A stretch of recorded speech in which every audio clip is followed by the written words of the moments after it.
Get down with D&D. Yeah, you know me. Get down with D&D. Yeah, you know me. Get down with D&D. Yeah, you know me. Who's down with D&D? This whole party. Get down with D&D. Yeah, you know me. Get down with D&D. Yeah, you know me. I'm down with D&D. Yeah, you know me. Who's down with D&D? This whole party. Welcome to Down with D&D. This is Shawn Merwin, and today my co-host is a familiar face here in the D&D world and on our show, Mr. Greg Marks. Greg is Greg is one of the non-full-time D&D creators who has probably published more RPG material than I have in the last 20 years, and that's saying something. And he is also you were the resource manager, but now you are I'm now content manager for the D&D Adventurers League. How's it going, Greg? It is going great, Shawn. I am happy to be here. It is great to have something to do during these quarantine days. I know, especially when you're not teaching, right? Yeah, no, during the summer it's slow. It is all D&D all the time. Sweet. Well, I'm glad because we're here to talk about D&D, and we're going to talk about something very specific today. We're going to talk about feats. Not just the 5e feats, not just the new Unearthed Arcana feats, although we will talk about them, but sort of the concept of feats in general, what they mean to the game, how they change the way the game plays, that sort of thing. But before we get into that, let's chat for a minute.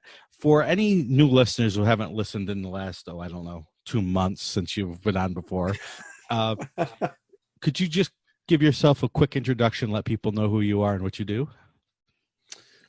Sure. Yeah. Right now I am as you said, the content manager for D&D Adventurers League. So D&D Adventurers League, for those that don't know, is the organized play campaign for Wizards of the Coast.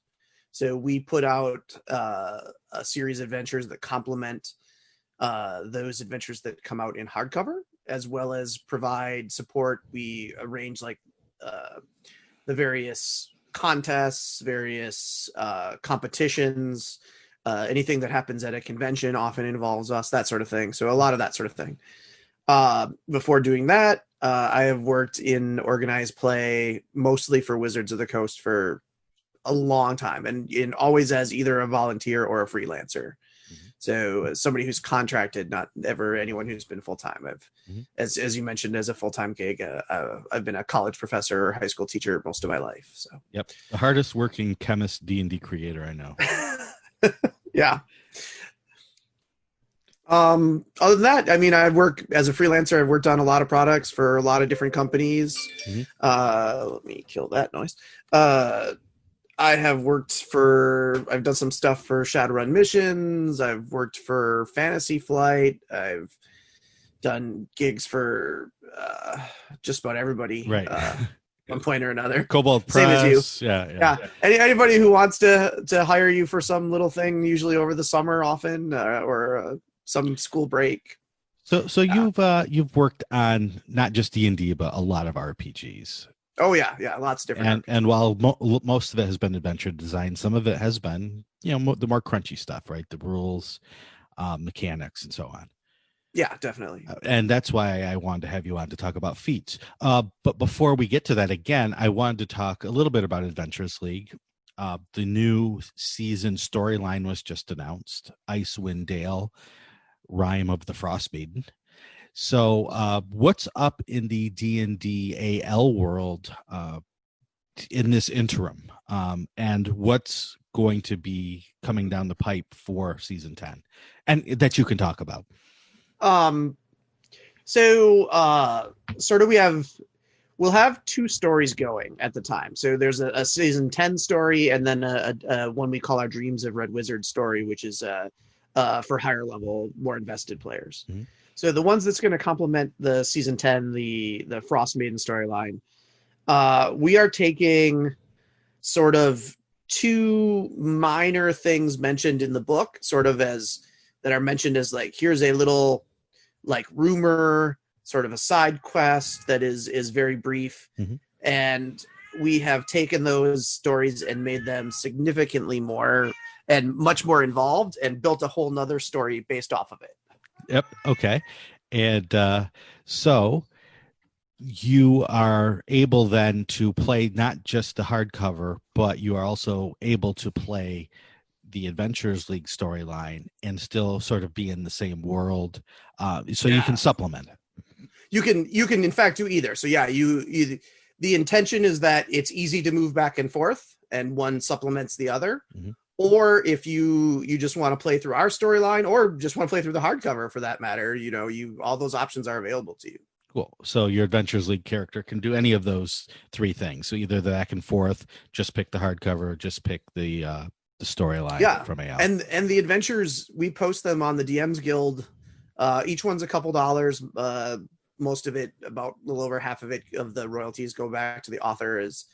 I mentioned that since it's July, the Christmas in July sale started today on DMs Guild. Yeah, that's a great way to support your authors. But you don't have to play AL to use these adventures. Mm-hmm.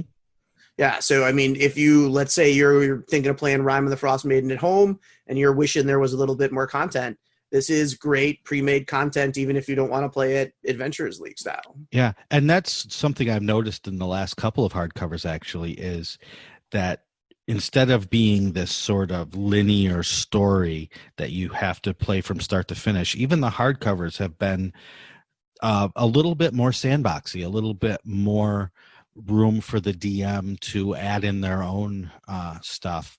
And so those Adventures League adventures are an easy way for a DM to just grab it, pull it in, and have more pre-made content to flesh out this campaign. Yeah, a lot of these adventures are really designed to be done in one sitting. Mm-hmm. So depending on the level of the adventure, somewhere from often 2 to 6 hours. Mm-hmm. And so it's great for, hey, Joe and Sue can't come today, so we only have like 3 of us. We just want to do a little side thing so that they won't miss out on the main story. You can easily grab one of these adventures, plug it in, and it's in Icewind Dale. It's related to the story. You can, it'll feel to your players like you're just, continuing this little side quest at the same time, but your main players won't necessarily miss out. And so the beginning of season 10 starts with the release of the hardcover at the same time? Correct. Okay, so it's September, right? Is when the hardcover comes out. Yeah. So that same weekend, we will start seeing the Adventures League content. Yeah, cool. That is correct. Right about the exact same time. Awesome. So anything else AL related? Anything happening now? Conventions? I know that you've been very, very, very, very busy with the CCC Adventure Review, proposal review. Yeah. I can think of there's actually a couple of things that are happening right now. As you mentioned, community created content. We are that program continues to evolve, and so there's been a lot of people we haven't fully announced some of the changes that are going to happen, and so a lot of folks have been turning in their adventures to get them up on the guild and get their stuff published as soon as possible. And also it's the summer, so I can try and answer a lot more of those emails. Yeah. I had a friend the other day who sent me a message, and then an hour later sent me a message and said, "So did you finish all the CCCs?" And I said, "I did, except for the 25 that have come in since you last messaged me." So, 2 hours ago. Yeah. So like literally it wasn't even 2 hours. So it is hard to keep up with that. And we have some plans to make it easier to deal with that flow through. So that's going to be coming up. Those announcements should be happening very soon. Awesome. The final season 9 adventure comes out next week. So tier 4 finale, nice. Where Devils Fear to Tread will pop out. So hopefully an epic finish to what's been a 20 adventure storyline from levels 1 to 20. That's incredible. That's a lot of people, say, 20 adventures. That is a huge amount of work by a lot of people to get even that out. So that those are all 4 to 8 hours. Yeah. So if you think about it, even if they're 4, it's 80 hours worth of play time, assuming that you don't take your time and playing at home and whatnot. Right. Wow. That's an incredible achievement, and you guys do that every season. Yeah, every 6 to 9 months. Right. Just an incredible amount. The other thing I wanted to mention was that Gen Con Online is coming up soon. in a Mhm. couple of weeks. I think the end of what month are we in? This month called It is July. yes, my birth month. I should probably remember. Mine as well. Yeah. So you can still get into many Adventures League legal games run by Baldman Games for Gen Con Live. I know that there is a ton of very excited and highly skilled DMs just waiting for people to sign up for their tables. I know that they're running some Eberron stuff there. I know that they're running a lot of Moonshay Isles stuff, their Baldman Games regional adventures. So that's Yep. that's cool. And yeah, There's one other big thing happening I should mention. The other big thing happening is our Dreams of Red Wizard's second story arc is going to be coming out, and it starts before the season 10 ones do. okay. So you'll see the first one of those happen. It comes out at the end of August, so a little bit before season 10 starts, and comes out basically through roughly December. Okay. And it is high level play. So these are all tier 3 and tier 4 adventures. There you go. And they are involved for those people who are really, really invested in the story. Mhm. So there's the critical events from previous adventures affect them. They've also adopted the legacy event story award style as well of Eberron, the Eberron campaign, where if you have the story award, it might totally change the way a module plays, right? There might be a whole different encounter, and you might not get one if you don't have it. There's a different one, or there might be extra options for you. It really makes it so that if you are playing through the whole story, it is much more immersive, even though you might be playing them with all different people because you're playing them online, whatever pickup games you can get. Yeah. They also tend to be more challenging. Mhm. So the authors have been being especially devious in a lot of their combats, and their discussions have involved a lot of the average combat. What's the average combat if you're doing an average regular combat? Like you shoot for like maybe a medium, difficulty, and here they're shooting for at a minimum an easy combat is probably a hard, and then up from there.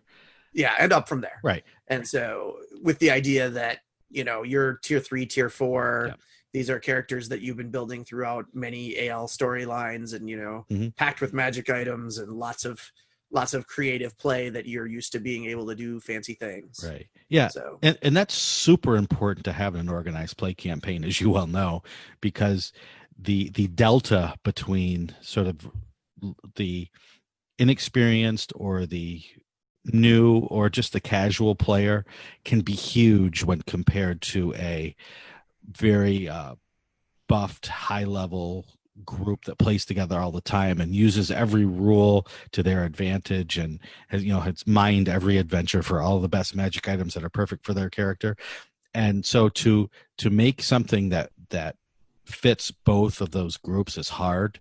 So giving an option to players that want to bring their hurt, if you will, is really important for an organized play campaign. So I'm glad that y'all have done that. Those players, the ones that this campaign, that part of the storyline is focused on, are the people that are going to be most interested in our discussion today with Feats. True. Like, what are lots of things we can do to mechanically, get that edge? Right. And so, and if you're one of the people out there saying there's not enough high level content, I need tier 3 and tier 4 content. Now you've got your groove on here with the Red Wizard campaign from Adventures League. Yeah, look for it. Starts almost 5 weeks from now. There you go. So before we get to our main topic, a couple more quick announcements. First, as Greg mentioned, there is a Christmas in July sale underway at DM's Guild. You and your friends can get 25% off thousands of titles through the end of July. So take advantage of those savings and do Greg a birthday favor. And Shawn. And go check out his content that's also on sale. The second announcement, there are going to be changes coming to Down with D&D. We're still in the process of determining what those changes might be. I appreciate everyone. I had to take a 2-week break in recording, and now we're back. But we want your help out there, listeners, in figuring out what those changes to Down with D&D might look like. So if you're on Twitter, please tweet at Down with DND and let us know what you'd like to see on the show. You want more talk about mechanics? Let me know. You want more product reviews where we go in depth into an adventure or a book? Do you want more talk about game design or less talk about game design? You want more focus on trends in the hobby? You want more interviews or less interviews? Any big changes you'd love to see in our format? If you're a patron of the show, you can always use our Patreon site, patreon.com/MMP, to let us know what you want. You can also leave comments on the Misdirected Mark page for this episode, and then I'll get that information as well. So let me know what you want, and I would love to give everyone a little bit of what they want to hear or see in a podcast. So thanks for that. And now on to our main topic, Feats and the new Unearthed Arcana. So I've been playing D&D since Basic and AD&D split off in the 70s. And in that time, we've seen a lot of design changes, both good and bad. One of the biggest design features over the editions was the inclusion of feats in 3rd edition. These feats were a godsend to some who loved how they made a greater degree of customization possible, and some hated them because they exponentially increased the complexity of the rules and also increased the possibility of great game-breaking combinations being introduced into the game ecosystem. I loved having Greg on to talk about this because in addition to being a great designer, he has been an organized play administrator in multiple campaigns since 3rd edition launched. Most of these organized play campaigns were forced to stick to the rules as written. So any problems that those rules may have had became apparent pretty quickly in a large-scale organized play campaign as tens or hundreds of thousands of players, some of the munchkiniest munchkins in the world, going at them. So the latest Unearthed Arcana from Wizards of the Coast provides a slew of new feats to playtest, and in addition to talking about feats in general, I wanted to take a look at those feats. So, Greg, let's talk about feats. As a game mechanic, what do you think of feats in general? So for my personal play style, I'm a big fan. Like, I like the idea of customization and trying to build, exactly a mechanical representation of the character I can see in my head. I completely sympathize, though, with people who say that it's too much, right? And they don't want to bother with the extra detail. I totally sympathize with that. It's not a thing that bothers me, but I totally get, like, if you're a DM and you're like, feats are they just break my game. Like, I get it. I have, like you said, running organized play campaign. You see pretty rapidly how some people can abuse them sometimes. In fact, fun fact, AL almost didn't use feats. They were almost banned. Right, because they are an optional rule in 5th edition. Yep. And I'm glad you're here to talk because I am different than you. I like the idea of feats as a tool to customize, but I think the way they have been implemented over the editions has changed them from a way to customize to a way to power. When you see that with the different power levels of the feats, right? Right. Like, some are clearly much more story, and then others they exist for no other reason than there is a clear mechanical benefit, right? Like, there's not really a reason, and we can talk about it, but we'll see, for example, shortly the Crusher feat. Like, I don't really get this as a story standpoint. Exactly. And while customization doesn't necessarily mean story, customization to me means being able to do something, being able to make within the game, whether it be the story or the mechanics, something happen that wouldn't be able to happen otherwise. And I feel like, as you said, feats have become something different. If you go back to 3rd edition, sometimes feats were introduced to fix problems with the basic rules, and then you got the term feat tax, right? Yeah. It became something that, well, if you want to play a fighter, you kind of almost have to take this feat because this fixes a problem that the fighter had in the past.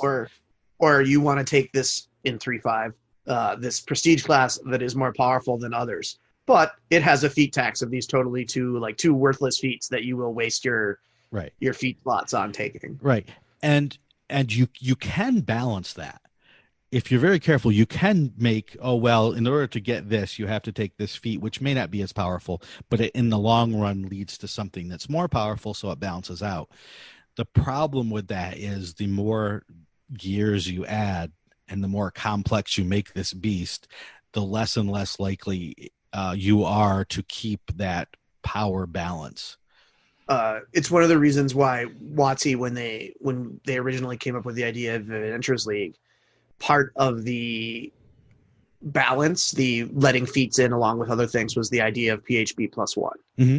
So they had this design philosophy at WotC that everything would be balanced versus the player's handbook, so that the average DM would say, okay, you can use the PHB and one other thing, because then I don't have to worry about a zillion possible combinations that you might somehow use to break the game. That is a core design philosophy for them, and thus is something that Adventurers League uses. Right.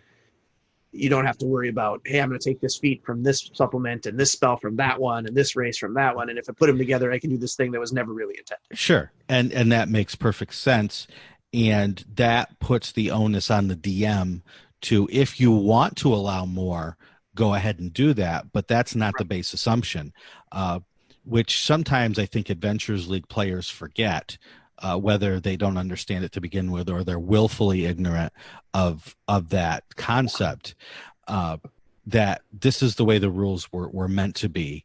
And so being allowed to use other content is an extra, not a right. Yeah, no, totally. I always remember, in any game, your dungeon master is the last word, right? Like they get to decide. Right. And so if it's your home game, it's whoever your friend is that is running. If it's Adventures League, then obviously it's the admins, right? Then we have to make that call because somebody has to put out an agreed set upon rules. Mm-hmm. True. So with 5th edition, they did an interesting thing in that they made the feats a supplementary rule. But even when you use it, it is balanced out against the increase in your ability scores. So if you take a feat, you do not get an increase in ability score unless the feat itself tells you you do get some bump in your ability score. Right. And so that itself became a balancing factor in taking feats. And it goes to the sort of the two styles of play, right? Like I want to customize and have niche huge bonuses versus I just want a generic flat bonus. You remember in 4E the Slayer, right? The fighter that was just basically, hey, you get a bonus to hit and damage every time. It's just a generic flat. Right. And I remember when it first came out, people were like, oh, it'll never be nearly as good because if I have all my stuff proc, I get, I do 100 damage. Well, if you don't, though, you do like 10. Right. And the Slayer does 30 every round, no matter what. Right. So right. It does sort of balance out. Right. It does. And that's, if you are looking at it mechanically and power-wise, what you have to look at is if you get that +2 to your strength and you're a barbarian, is that +1 to hit and damage every time more valuable than this feat that you may use only on a crit? Yeah. And so now you really have to think about it, right? What's the likelihood that the feat comes into play? Or if maybe that's not your style of play and there's nothing wrong with, maybe we'll talk about the many versions of the chef feat that's been coming out. Maybe you just have a character that's a chef and you really think it would be cool to mechanically represent your ability to cook things. Right. Exactly. And so, but going back to that balance thing, is that always that constant +1? Does it weigh off against that? But then that goes to, well, how many combats do you have per level, right? And if you are leveling every session, then that +1 may not be as good as this one thing that happens every once in a while or happens a lot. Whereas if you have 10,000 combats, that +1 will build up over time to make it worth it. So it's not even just a simple, statistics versus statistics. It's how long is your campaign? It's how much combat do you have in your campaign versus how much exploration and role playing. All of that stuff comes into play in this very complex puzzle that we're putting together. Yeah, definitely. Things to think about. Yeah. So before we dig into this article with these feats, is there anything else you wanted to mention about feats in general? Your thoughts on them? Anything to be aware of, as the designer, to be aware of with them? They are traditionally one of feats and multi-classing are probably the two ways to traditionally break the game the most. Mm-hmm. So when you are looking at them, you end up having to really, people have a tendency to design a feat and go, oh, that's super cool, without thinking about the options. And we'll look at one of the ones that I sort of have on my radar Mm-hmm. is one of the ones related to doing piercing damage. Okay.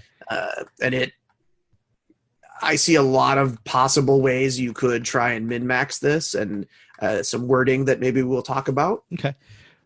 So let's dive right in. We're going to talk about this Unearthed Arcana article. It's up on the DM's, not up on the DM's Guild. It's up on the Wizards of the Coast website under Unearthed Arcana, so you can go grab it for yourself. And I'm sure within a few days or weeks, they will put up the survey that goes along with them, so you can get your feedback in. You can test them with your groups or read them over and let them know what you think. But let's find out what Greg thinks first. So one of the feats I believe that he wants to talk about is the Piercer. Okay, yeah, sure. We'll start there.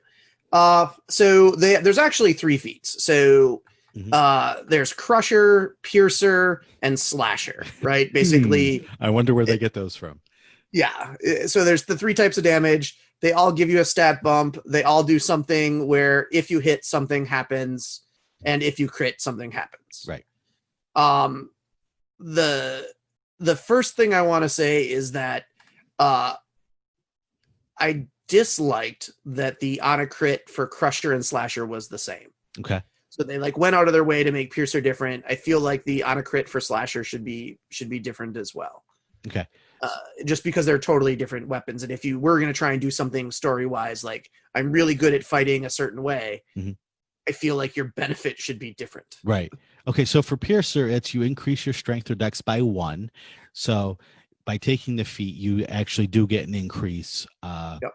Instead of getting an increase of 2 things, you're just getting 1. And that's the same bonus for all 3 feats. Sure. And then for the Piercer, once per turn, when you hit a creature with an attack that does piercing damage, you can re-roll one of the attack's damage dice, and you must use the new roll. Okay. And then on a crit that deals piercing damage, if you have this feat, you can roll 1 additional damage die when determining the extra piercing damage the target takes. Okay. So I also take umbrage with the second bullet. Okay. So, because it doesn't say the die you have to re-roll is the piercing die damage. Okay.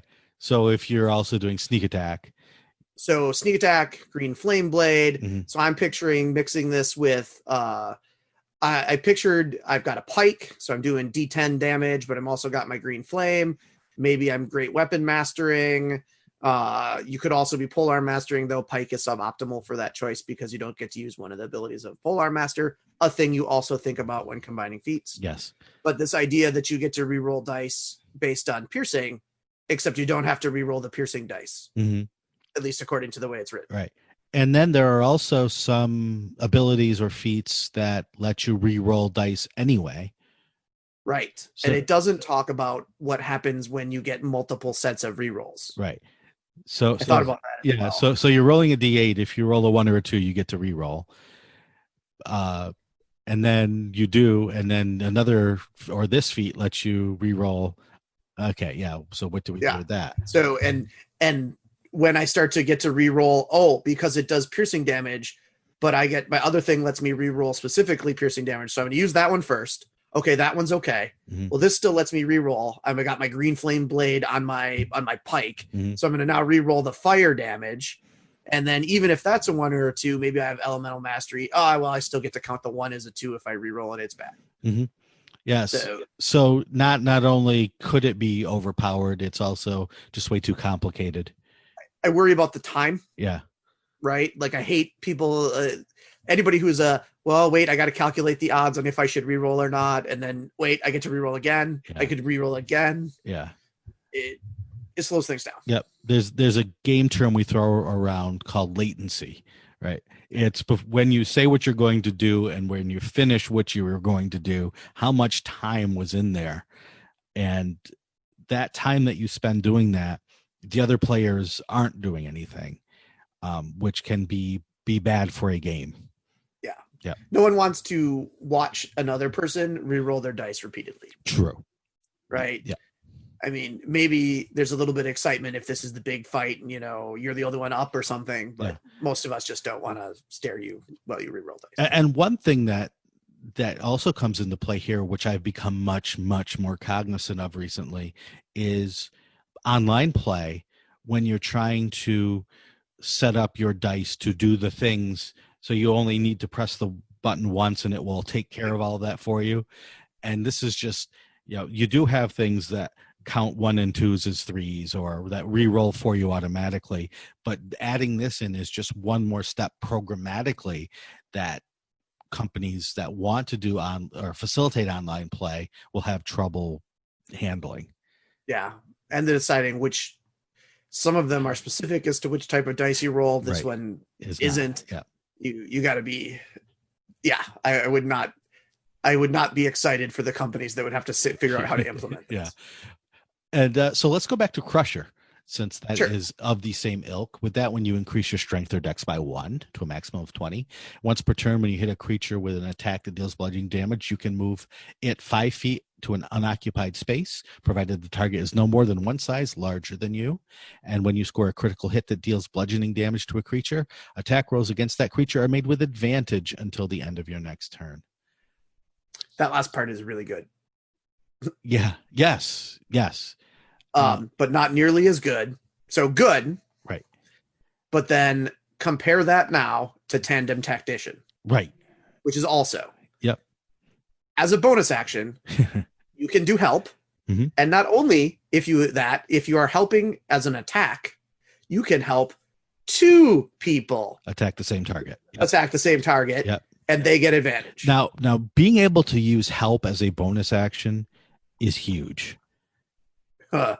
Is crazy huge. It's really huge. I mean, that's an ability that's an ability that. Is there a new class that gives that ability? I think there is, or a new race. I believe there is. I believe there's also a third party class that does. Okay. So yeah, that's a thing that's big. And so compare that, as you say, to Crusher, only on a critical hit and only when you're using bludgeoning damage weapon or on a critical hit, when you score a critical hit that deals bludgeoning damage. So if you're using a spell, not just hit, you have to do damage. Right. So if you're using a spell that does bludgeoning damage and it's an attack, I'm trying to think if there's an attack roll spell. Yes. That does force damage. I was thinking Bigby's hand. It's force damage. Yeah. If you had an area of effect spell that did bludgeoning damage, you could, and you score telekinesis. Yeah. I don't know. I'm trying to think. So maybe. Yeah. But yeah. That's another way. It doesn't say weapon attack. It says any bludgeoning damage. Yeah. I hadn't even caught that. That is another. Yeah. There are all these little tiny details that, and I don't expect these to be perfect. These are playtest things. Well, clearly playtest, yeah. And so, it's just one thing that this is something I would totally write and then go back later and say, oh, I forgot to say weapon attack, or oh, I forgot to say melee weapon attack, or however you want to say. That's why we have playtest. Yep. Right. Yeah, totally. I mean, you write it. This happens all the time. You write it, and you know what you meant. Mhm. So you envision it working the way you envision it working. Yep. You hand it out to 10,000 people. Yeah. And suddenly 4,000 of them are suddenly using this one feat because it's Right. got a really cool way that you didn't think about. Yep. Yep. A cool little Yeah. exploit. And the one thing about the Crusher feat, the second bullet point here, the being able to move somebody 5 feet when you hit. Great with damaging terrain. Yeah, I mean, these are the things that are cool, but I question them because people play D&D different ways. If you play Theater of the Mind, movement has a lot less impact than if you play on a grid with lots of cool things. Yeah, this is clearly aimed at somebody who likes mechanics and likes grid. Yeah. So like being able to move somebody 5 feet and they fall off a 1,000-foot cliff, that's cool. If you play Theater of the Mind, being able to push someone 5 feet may come in handy if someone is sticking to your wizard, some bad guy, and you want to move them away from your wizard so your wizard can escape. Then that's cool. But other than that, it may not tactically. Some kind of set piece where you're on a log over a cliff fighting or something. But otherwise, not going to happen. And so then let's go to Slasher, which is the third of this trilogy of damage type related feats. You can increase your strength or dex by 1 again. Once per turn, when you hit a creature with an attack that deals slashing damage, you can reduce the speed of the target by 10 feet until the start of your next turn. And when if you are a moving character, like a scout, that would be good. That would be. But if you're using this against a giant that really doesn't move anyway, or something that can fly 60 feet as it is, then not all that useful. And then, as Greg mentioned, when you score a critical hit, you grievously wound it until the start of your next turn. The target has disadvantage on all attack rolls. Yeah, so it's very similar to the you give everyone advantage, right? And I felt it was so similar it actually bothered me a little bit. Yeah, but it's not as good, right? Mm-hmm. Crusher's better. Yeah, give everybody advantage against it has disadvantage. Right, with disadvantage, it's probably like 1 or 2 attacks has disadvantage. Right, and I feel like as one of the things about feats too is I feel like some of them are super powerful at low level, and then practically non-existent at higher level. What one was I looking at that thought came to mind? It was the chef. There's a lot to unpack with the chef, I think. So let's talk about chef next. Sure. So you're basically, you take this feat and you become a chef. You can increase your con or wisdom score by 1. You gain proficiency with cook's utensils if you don't already have it. And the 2 other bullet points that are important here. As part of a short rest, you can basically cook a nice meal. And you can feed a number of creatures equal to 4 plus your proficiency bonus. So basically 6 to 9 over the course of your adventuring career. At the end of the short rest, any creature who eats the food and spends 1 or more hit dice to regain hit points regains an extra 1d8 hit points. And I'll just do the next bullet point and then we'll talk about it. With 1 hour of work or when you finish a long rest, you can cook treats. It's like Rice Krispie treats, right? And you can hand those out. You can make a number equal to your proficiency bonus. So again, in your normal adventuring career, about 2 to 5, 2 to 6 of them. A creature can eat 1 as a bonus action to gain temporary hit points equal to your proficiency bonus. Yeah, I mean it's at low level. Probably going to matter a lot more. Possibly. I will note. So there's been a lot of versions. This has come up before, right? Mm-hmm. The chef idea has been one that WotC has played with. Mm-hmm. And I want to point out that if you have proficiency with chef's utensils, you also, at least if you're using Xanathars, you have access that as part of a short rest, you plus 5 creatures, if you feed them during the short rest, they get plus 1 hit point per hit die spent. Okay. Like that's a thing you get already with proficiency. Okay. So now if you have this feat, they're getting hit die plus 1 plus d8. Okay. Or I guess as many hit dice plus as many hit dice as you have number. Right. And then plus d8. Okay, that's interesting. I wasn't aware of that. I mean, I knew Xanthars had those. I just wasn't aware of that one specifically. Yeah, Interesting. I mean, it's what I've thought about because I worked on a project called Minx and Boo's Guide Mm-hmm. to in Minx and Boo, we had two different chef subclasses. So we had a warlock, two warlock patrons. Both one is the Lord of Flavortown, and then the other one is basically a Swedish chef. Mm-hmm. And we looked a lot at like what are things you can do with cooking. Right. And so I've been pondering this for quite a bit. Yeah. Well, I mean, it's something that, if I go to a convention and run 8 slots, I will have probably at least 2 tables where there is a character who's all about the cooking. Yeah. And that's really what just a surprise. And gamers like me. And that's just in general, right? That's with no bonuses or anything. That's their thing. So it's obviously something that speaks to players. So I think it's important to have something. The question is, how, mechanically or in terms of adding to story or mechanics, what does it bring? And I feel like this is one of those examples of something that it's a feat that tries to make itself attractive to role players, but also try to be powerful enough mechanically to compete with the powerful and therefore popular feats. Healing and inspirational leader. Right. Are mechanically probably superior. Yeah. Although the bonus temp hit points at low level might keep somebody up. Right. Right. The bonus action, like you gave me the treat and I'm going to go down from this automatic damage or whatever. I can bonus action, keep myself alive. Yeah. It's situationally interesting, but I really think the other healing related feats are more powerful. Yep. Oh yeah. And then you think of the bard, right, who has the ability to basically do this exact same thing.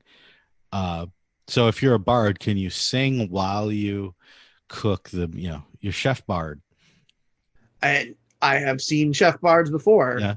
This is a thing I've thought about. Like, I mean, you could be getting the bard bonus, you could be getting the bonus D8, you could be getting the bonus for proficiency. I mean, what if you, and then you also have a situation like, what if the player also has the healer feat? Do you let them stack? Yeah. As well? Like, can they also use healing on you at the same time? I don't, because a player will try, right? Right. And that's, what can you do with a short rest is one of those questions where if you just read the rules, it's like you can't do anything, right? While you're taking a short rest, you have to rest. And then there's, during a short rest, this character can sing and inspire you and give you some hit points. Well, this character can now cook and give you these things. And it just shows that complications being added to a game to make it more interesting. Okay. More powerful. Yeah. More, what are we trying to add to the game by adding these things? You are right in that it also doesn't specify as to whether cooking is a thing you can do while resting. Right. Leading me to believe the chef can't actually benefit from this. Right. True. They're helping someone else. Yeah. Yeah. Or at least that's the way it's written. I mean, it's cooking is not on the short list of things you're technically allowed to do while short resting. Yeah. You might a DM who wanted to really like rein it in could be like, yeah, you can do it, but you don't get the benefit. Mm-hmm. And then you'll get the people who try to put the food aside and save it for later, to use it as sort of a mini healing potion. And it's interesting, and I like what it's trying to do. I just don't like feats that add complications.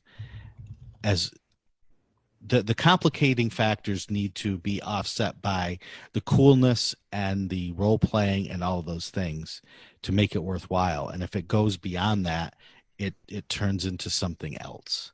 I think. This is clearly an example of, we love this cool idea. It's got great role playing flavor, but we want to make it worth taking. Right.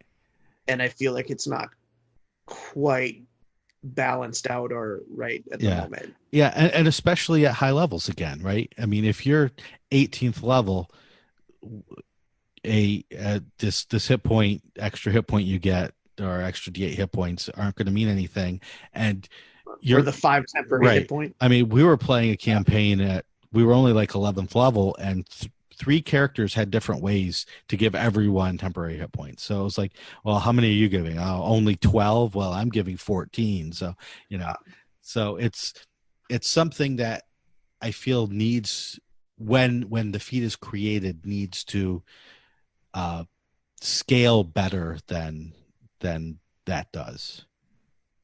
Yeah, something I don't have an idea right off the top of Right. my head on how to fix this, but I think this one needs work. Right. One temporary hit point per level. Right. At Something. at 4th level, everybody gets 4 temporary hit points. At 5th level, 5. I don't know. But anyway, are there any specific ones that you wanted to talk about, Greg? There's a couple. I definitely want to talk about Meta Magic Adept. Okay. That one is pretty cool. And is it Eldritch Adept? Yep. Or Eldritch Initiate? Or Eldritch Initiate and Shadow Touch. No, you're right. Eldritch Adept. Actually, and Shield Trainer. I actually have a lot of ideas. Okay. Well, let's start with Eldritch Adept. So basically, reading it over quick, you learn one Eldritch invocation of your choice from the Warlock class. If it has a prerequisite, you can choose that invocation only if you're a Warlock and only if you meet the prerequisite. So if you're learning one of the basic Eldritch invocations, you don't need to be a Warlock. If you're learning one of the more advanced ones that, say, rely on your Eldritch Blast, you need to have the Eldritch Blast in order to use it. So what do you think about that? Okay. So clearly you're seeing that almost the vast majority of these feats give a class ability that you don't normally have to people, right? So that's this is very much to customization. Yep. I think this one of all of them is probably the most open to power gaming. Okay. Devil's Sight is extremely powerful and one of the base ones. Right. So we see it a lot in organized play. A lot of people where everybody at the table has one level of Warlock so that they have Devil's Sight because they use darkness regularly. Right. Like I see this as and that's why I bring up, well, it in and of itself is not super broken, Shadow Touched, although it does give you a second and a first level spell instead of a first and a cantrip. It gives you darkness. So basically what you've done is you've given characters ways to do this thing that is particularly cheesy and say, I'm going to throw out darkness and then all of my guys can see through it. And none of your guys can. And none of your guys can. Yeah. So that is a problem. This has the advantage of you can take a number. There's a bunch of them that let you cast a spell all the time. So let's say I'm an illusionist. I get various bonuses if I can cast an illusion. Well, there's a Warlock one that lets you, what's it called? It's something visions that lets you cast silent image at will all the time. So I can get all my illusionist stuff constantly. Oh, it's I'm a character that is required to be out of armor. I can't wear armor. Oh, well, there's a Warlock one that lets you cast mage armor. Yep. At will. Yep. There are a number of them that are particularly good. So like Mask of Many Faces for all the rogues and bards. I said Misty Visions, Beach Beast for all your druids and rangers. I think this one of all of them gives you the ability to do a thing that your class isn't supposed to do or is sort of a penalty to balance your class. Right. Yeah. Now, mind you have to be able to cast spells. So it limits some of the rogues and fighters except for certain subtypes. Sorry, archetypes. Yeah. But I think this one is really open to being broken. Yeah. It's that does go back to kind of a philosophy of game design on feats about whether feats should be multi-class. Basically, should multi-classing be based on feats? And if you have multi-classing then you shouldn't use feats to multiclass. Or if you don't have multiclassing, then you should use feats to multiclass. And I feel like this is kind of doing both. Like you said, it's getting an ability that you otherwise wouldn't have and can really abuse. And if it also gives you the opportunity to customize quite a bit. Yeah. Like I think you had said earlier, had the thought that you sort of like the customizability of this feat. Mm-hmm. And I do, like, I like that idea, as long as you are open to the idea that some players will abuse the heck out of it. Sure. And what it makes me think is, if you want this customization that feats give, just make the game feat based, right? Because then you could ultimately customize to your heart's content. Like we're playing, like, let's play a point based champions or something, right? You literally buy everything out of the same pile of points, right? Yeah, and then you can totally customize, and you can therefore design the game to mitigate the most outrageous stuff within that system. Whereas if you have a system where you're giving someone a whole bunch of things and then letting them pick from this list, you are opening it up, making it much harder to limit that sort of cheesiness. Yeah. Oh, if you like the customizability, like that one is going to let you do a lot of different things. Yeah, because it's not just you're able to choose one thing; it's you're able to choose from this large list of things, some of which is pretty beefy. You also had mentioned the shield training feat. Yeah, so shield training feat, it increases strength or dex or con by 1. Mm-hmm. You get proficiency with shields. You can pick up or drop your shield as a free action, which that's pretty cool, actually. Mm-hmm. Though it is definitely going to be, how many free actions do you get? Because I'm definitely going to have people go, I drop my shield, I do this thing, I pick up my shield. Right. That part might need a little bit of clarification. Like you can only drop or don or doff once per turn or something. Right. Yeah. But it's actually the last part that bothers me. The spellcasting or pack magic feature, if you have it, you can use the shield as a focus. Okay. So your first thought is, I can finally be a shield using melee fighter. Mm-hmm. That's a caster. So I'm going to be like a melee wizard, right? That's your first thought. Right. You have no free hand to do a somatic component. There are no spells that don't have somatic components. Okay. There's like 2. So this doesn't actually let you do the obvious thing. Okay. It only lets you swap out. It counts as a focus, so it counts as your material components. Okay, but not for spells that have material components. Right. But you still need a free hand, which means you're a wizard with a free hand and a shield instead of a sword and a free hand. Yeah. And a free hand. Yeah, I don't know. Yeah. That's interesting. And I feel like it doesn't do what I think they wanted it to do. Okay. Yeah, that makes sense. It also lets you abuse, because of the free Don Doff magic shields that give huge bonuses.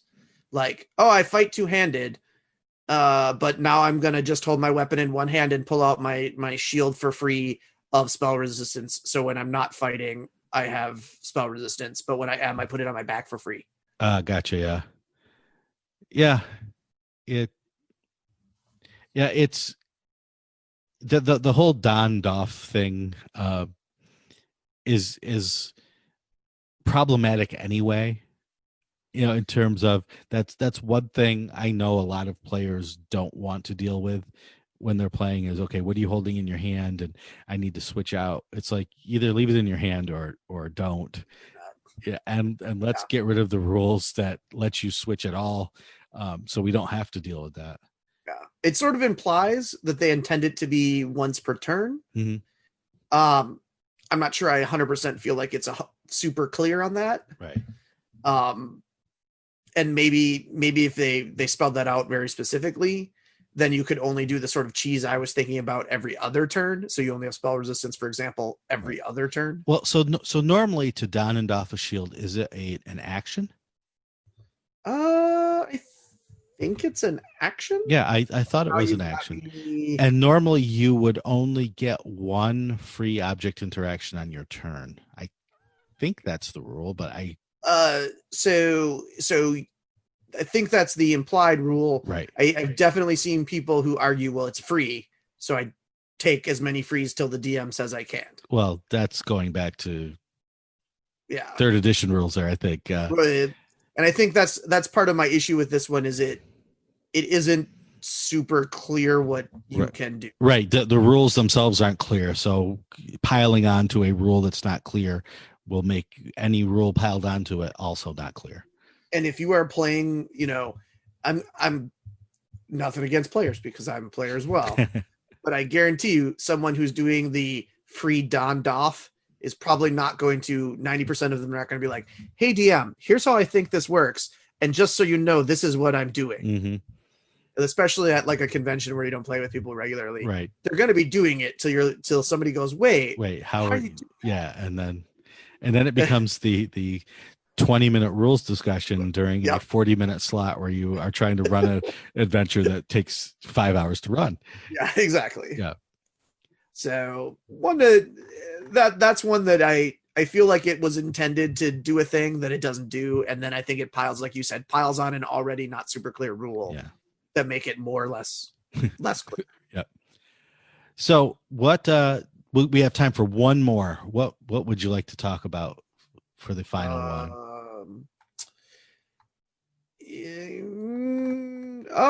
Metamagic Adept you mentioned. Yeah, Metamagic Adept. So this one actually interests me. I can see a lot of times where I have wizards like that would love this. So obviously Metamagic, provenance of sorcerers, right? Mhm. So this feat gives you the opportunity to learn two magic options of your choice. Every time you level, you can swap one of them. Mhm.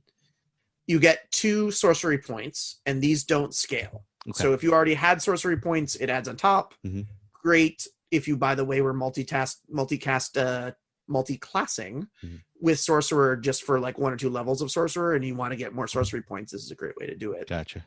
But more importantly, this basically gives every class a free quicken Mhm. or 2 of something else. Gotcha. So like a extend or Mhm. distant, or Yeah. it's not super broken. You don't get your sorcery points back till the end of a long rest. So Yeah. basically, if it's a quicken, you get 1 quicken a day. Right. It's going to be powerful, but I see this still being useful at high level, Mhm. Right. right? Like, oh wow, everything has hit the fan. I got to do 7 things on my turn. Right. Looks like it's my, that quicken mass heal is coming out right now. Yeah. Yeah. I mean, and that makes sense because if you're being able to cast a spell quickly at first level is just as important as being able to cast it at 20th. And the idea that quicken lets you get around the more than one not cantrip in a turn. Mhm. Right. So, hey, I'm gonna, quicken that mass heal, and then I'm gonna, and you need a restoration, or you need a Right. whatever. I need to fix things and make us back up and run it. Mhm. Cool. I like it. It's definitely going to be powerful at every level. Mhm. I'm trying to think of how you break it, but it's only once a day, so I'm not sure you do. Yeah. Yeah. So then the question is, okay, if it sounds reasonable to us, would anyone take it? Right. That's always the question. Oh, see, hard to be, it seems balanced. So Yeah, And- it's hard to be a cleric or a wizard who doesn't normally get to quicken, and get to quicken once a day is it's pretty good. Yeah. So just to wrap up, I am not a huge fan of feats just in general because we as designers want people to like and use what we make. But many players only like it and want to use what we make when it's more powerful than what's there rather than more diverse than what's there. And it is a terribly difficult design task to create feats so that players, the characters become more diverse rather than more powerful. Because if there are even 2 or 3 feats that add to a character's power more than to its diversity, most players we've found, thanks to D&D Beyond, are going to take the ones that add the more power. Yeah, especially the ones that seem to become like almost a given, right? Right. Like sharpshooter. Sharpshooter. Okay. Yep. Or, warcaster. Yep. These are like, it helps everything you do with a particular kind of character. Right. You All almost the have time. to take it. Yeah. Yeah. Yep. So, seeing the new ones roll out is instructive, not just in terms of being a designer or being a player or being a DM and wanting to see how things are done. It becomes instructive on what the folks at Wizards of the Coast are thinking in terms of moving forward. So I always love to see these Unearthed Arcana articles, not just for what they are, but for what they mean going forward. It definitely looks like a customization is in the air, right? Like, I want to be a fighter, but it would be great if I could cast 1 or 2 spells, or I could, get tracking, Right. get the tracker feat here. Yep. Any of those kinds. So the idea of, I want to be a class, but I don't want to have to multi-class to get a little flavor of something else, seems to be like a way they're going. Yep. It does. And we will see what that means in the coming months, years for 5e. Anything else you want to mention about Feats before we shut this puppy down? Just do what makes you happy, I guess. Yeah. Like, if Feats are the way you want to play your game, play your games with Feats. If not, take your bonus. Yep. And there's no right answer. That's true. There really isn't. But there is a mechanism for you to leave feedback for Wizards. When they put up their survey, make sure you let your preferences be known, because you speak not only for yourself, but undoubtedly you speak for at least a few other people out there, the way you want to play the game.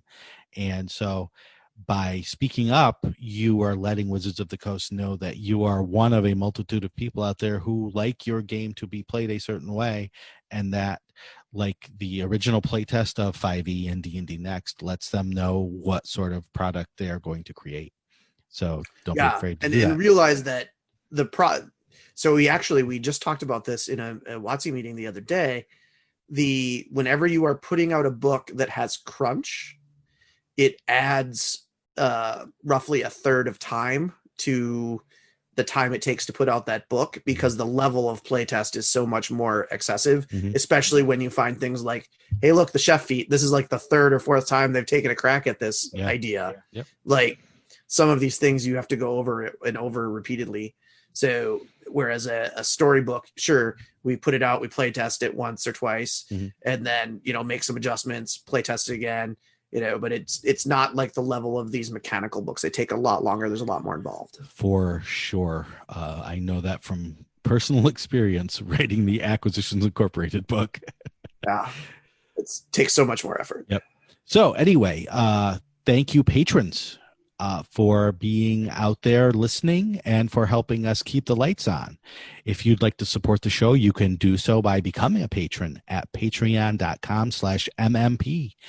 That helps us keep the lights on, if you will. For just $1 a month, you can get access to special content as well from Down with D&D, Misdirected Mark Productions, and Pandas Talking Games. If you can't support us monetarily, we totally understand. These are tough times for a lot of people. So just give us a review on whatever media that you're listening on, or talk about us on social media.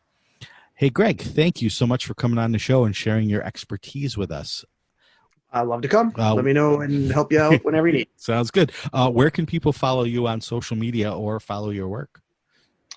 It's probably best to find me on Twitter or Instagram, and you can find me there at Scarrett7H3Green. Scarrett the Green, but with a 7 and a 3 instead of the T and the H or E and the. I will continue to regret that. And your stuff's on the DMs Guild as well, right? Tons of stuff on the DMs Guild. Yep, both crunch and story. So definitely adventures you can play with your group, but also lots of fun crunch stuff too. Nice. You can find me on Twitter at Shawn Merwin, or you can go to our forums at forums.misdirectedmark.com and let us know what you think. There's also a comment forum on the website at misdirectedmark.com. Down with D&D is a Misdirected Mark production, the media arm of Encoded Designs. Hey, Greg, what would you like to do now Let's go kill some monsters. with these feeds? Yeah. Get down with D&D. Yeah, you know me. Get down with D&D. Yeah, you know me. Get down with D&D. Yeah, you know me. Who's down with D&D? This whole party. Down with D&D. Yeah, you know me. You down with D&D? Yeah, you know me. I'm down with D&D. Yeah, you know me. Who's down with D&D? This whole party. Nice.